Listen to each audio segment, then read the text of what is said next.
sih sebenarnya karena basicnya anak band ya, dari dulu ya senengnya main gitar sambil nyanyi. Dan di Black Champagne pun kita main gitar sambil nyanyi.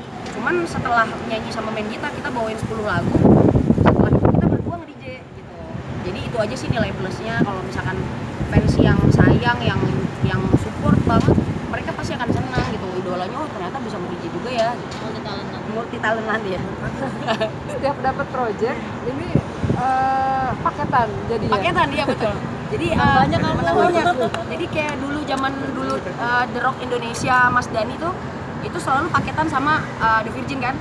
Ada Mita juga di situ semuanya. Nah, sekarang The Virgin sama Black Champagne suka diajak main bareng. Dan ini kita nanti Oktober itu ada job bareng sama The Virgin. Black Champagne sama The Virgin tuh ada job bareng. Dan itu kita seneng lah. Jadi semuanya bisa nongol dan fans juga tahu bahwa ini semuanya kompak proyeknya Mita. Mita, kabarnya kamu hengkang dari RCM itu bener nggak sih? Oh, iya kebetulan Mita sekarang punya manajemen baru. Tapi kalau misalkan bahasa ada headline yang bilang hengkang itu kayaknya agak sedikit kasar ya. Tapi sebenarnya lebih ke silaturahmi Mita sama Mas Dhani itu baik banget. Alhamdulillah kemarin Mita sebelum memutuskan untuk resign dulu dari RCM, Mita jenguk Mas Dhani, terus izin sama Mas Dhani. Bilang kalau Mita pengen berkarya Mas di luar. Dan alhamdulillahnya Mas Dhani welcome.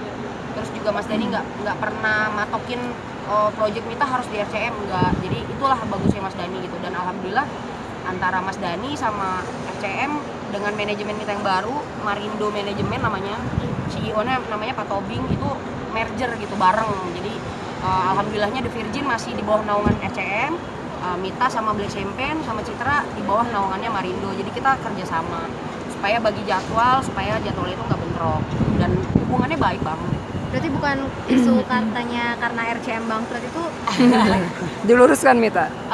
Agak sedikit sedih sih dengarnya berita ada yang bilang katanya gara-gara Mas Dhani bangkrut terus ditinggalin sama artisnya. Itu buat aku itu agak sedikit menyakitkan bahasanya, karena gini, dari Mita pribadi Mita nggak pernah bilang kalau Mita itu resign dengan tiba-tiba terus seenaknya atau enggak gara-gara Mas Dhani udah kasus apa bangkrut, enggak sama sekali. Alhamdulillah hubungan Mita baik, Mas Dhani pun welcome, dan semuanya ya itu dibilang gara-gara bangkrut itu sama sekali nggak benar.